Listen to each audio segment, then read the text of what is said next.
I acknowledge the traditional custodians of the land on which I live and recognise their continuing connection to land, water and community.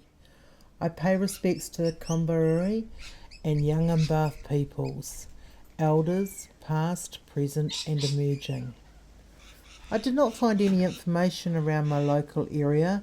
After searching the internet, however, I managed to find reference to Jeringan, the indigenous word for molondina, which translates to stringbark tree.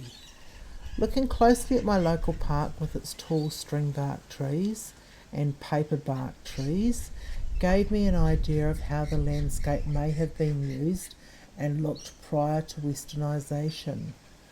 Wandering around the Molondina area, where I've lived for the past 10 years, it saddened me finding no reference to Australia's first people who had occupied the land for over 23,000 years.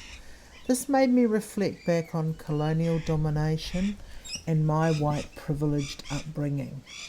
As I drove around Molondina in my shiny little car, looking for any trace of Indigenous history, I noticed that most of the street names were English or Scottish and referred to types of trees or ridges.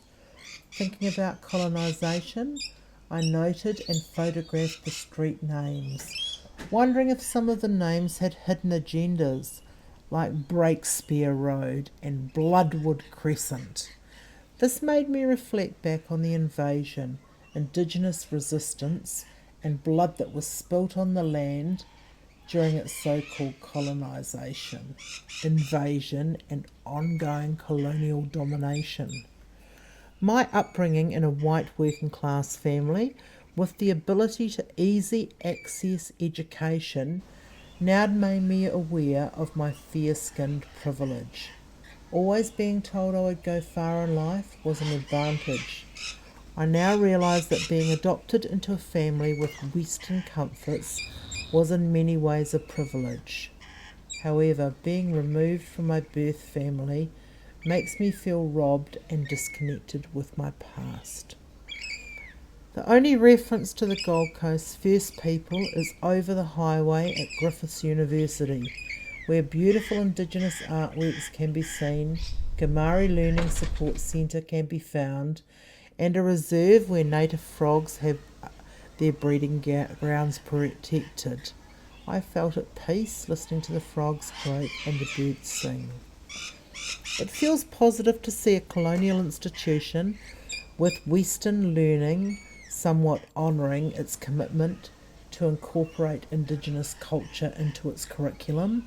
A new highway rips its way through bushland and a blood-red bridge with metal towers reach up into the sky, replacing the once tall gums.